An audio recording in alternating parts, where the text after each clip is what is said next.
রেগুলেশনের ক্ষেত্রে আমরা একটা প্যাকেজ দেখতে পাচ্ছি, যেখানে কয়েকটা জিনিস আছে। একটা হলো লোন, নন পারফর্মিং লোন স্বীকৃতি, এইটার যেই মানদণ্ডগুলো, সেটা আমরা 2019-এ যেই পর্যায়ে ছিলাম সেইখানে ফেরত গেছি।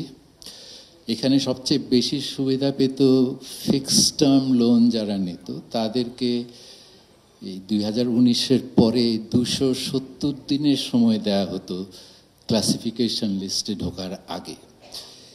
এইটাকে এখন সবার জন্য একই নিয়ম করা হয়েছে যে 90 দিনের বেশি যদি আপনার ওভারডিউ থাকে তাহলে আপনি সাবস্ট্যান্ডার্ডে গিয়ে পড়বেন। এখানে আমরা একটা টাইটেনিং দেখেছি। সেই সাথে কিন্তু আরও দুটো পলিসি দেওয়া হয়েছে। একটা হলো এক্সিট পলিসি। সেই এক্সিট পলিসিটা কিন্তু উদার করা হয়েছে। আগে যেখানে 10% ডাউন পেমেন্ট দিয়ে আপনি আপনার ব্যাংকারের সাথে একটা নিষ্পত্তির দিকে যেতে পারতেন, এখন সেটা 5% দিয়ে ব্যাংকারের সাথে নিষ্পত্তিতে যেতে পারবেন। সেখানে 6 মাসের মধ্যে নিষ্পত্তিটা করতে হবে, আর 2 বছরের মধ্যে আপনাকে ঋণ পরিশোধ করতে হবে, আর খুব বেশি হলে সেটা 3 বছর পর্যন্ত যেতে পারে।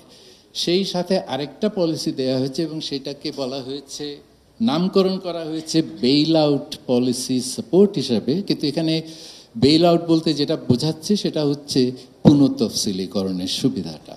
এবং সেই জন্য একটা কমিটি কাজ করছে। তারা ঋণ গ্রহীতা এবং ঋণদাতা দুই পক্ষের সাথে আলাপ আলোচনা করে চিহ্নিত করার চেষ্টা করছেন যে তাদের নিয়ন্ত্রণের বাইরে কোনো কারণে যদি তারা ঋণ খেলাপি হয়ে থাকেন, তাহলে তাদেরকে কী ধরনের পুনঃতফসিলীকরণের সুবিধা দেওয়া যেতে পারে। এর সাথে ব্যাংক মালিকানায় স্বচ্ছতা আনার জন্য আলটিমেট বেনিফিশিয়ারি ওনার চিহ্নিত করতে একটা সার্কুলার দেয়া হয়েছে, যেটার বাস্তবায়ন এই মার্চ থেকে শুরু হলো। বাংলাদেশ ব্যাংক এই ইউপিওর একটা ডেটাবেস মেনটেন করবে এবং আমরা আশা করব যে প্রতি প্রান্তিকে তাদের যে ডেটাটা আসবে, মার্চের 31 তারিখে প্রথম ডেটাটা আসার কথা, সেই ডেটাটা জনসম্মুখে প্রকাশ করা হবে, কোন ব্যাংকের আসল মালিক কারা। এটা হচ্ছে রেগুলেশনের ক্ষেত্রে। ব্যাংক নিষ্পত্তির ক্ষেত্রে আমাদের কিছু প্রস্তুতিমূলক কাজের প্রয়োজন ছিল এবং এগুলি খুবই টাইম ইন্টেন্সিভ কাজ।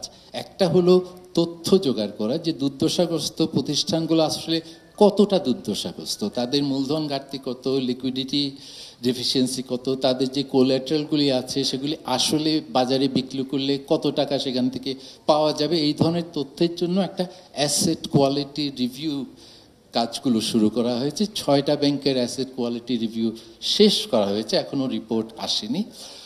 আর আইনি প্রস্তুতির দরকার ছিল। সে আইনি প্রস্তুতির জন্য ব্যাংক রেজলিউশন অর্ডিন্যান্সটা কিছুদিন আগে জারি করা হয়েছে। এই রেজলিউশন অর্ডিন্যান্সে নিষ্পত্তির প্রক্রিয়াটাকে পরিষ্কার করা হয়েছে, যে কোন ধাপের মাধ্যমে নিষ্পত্তিটা এগোতে পারে এবং নিষ্পত্তির বিকল্পগুলো কি কি হতে পারে সেগুলোর ডেফিনেশনগুলো দেওয়া হয়েছে। কোনটা কোন পথে যাবে সেটা আগামীতে দেখার বিষয়, কিন্তু নিষ্পত্তির ক্ষেত্রে আমি বলবো যে আমরা কাছে এসেও এখনো অনেক দূরে আছি এবং আমরা আশা করব যে এই সরকার অন্তত তাদের মেয়াদ শেষ হওয়ার আগে নিষ্পত্তির একটা মডেল আমাদেরকে দেখিয়ে যাবে। রাইট ভাই, একটা কথা জিজ্ঞেস করি।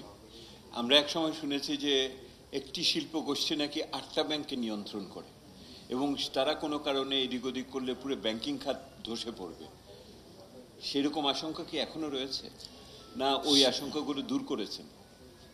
এটার পরিষ্কার উত্তর দেওয়া খুব কঠিন, কিন্তু আমার মনে হয় না যে এই গোষ্ঠীগুলো ছাড়া আমাদের ব্যাংকিং খাত ভেঙে পড়বে। কাজে আমরা অনেক দূর এগিয়েছি। এই গোষ্ঠীর নিয়ন্ত্রিত যে ব্যাংকগুলো ছিল সেগুলি পর্ষদকে পুনর্গঠন করা, এবং এখন সেগুলো তো মোটামুটি একটা স্থিতিশীল অবস্থার দিকে যাচ্ছে, যদিও আমি বলবো না যে সংকট পুরোপুরি কেটে গেছে।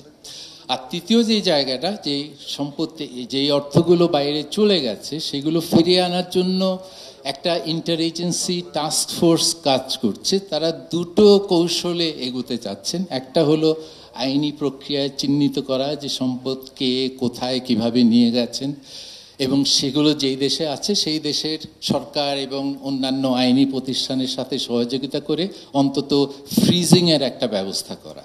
আর দ্বিতীয় যেই পথটা সেটা হলো একটা আপোষের মাধ্যমে আউট অফ কোর্ট সেটেলমেন্টে দিয়ে যাওয়া, কিন্তু সেটা করতে গেলে আপনার একটা বার্গেনিং পাওয়ার সংগ্রহ করতে হবে।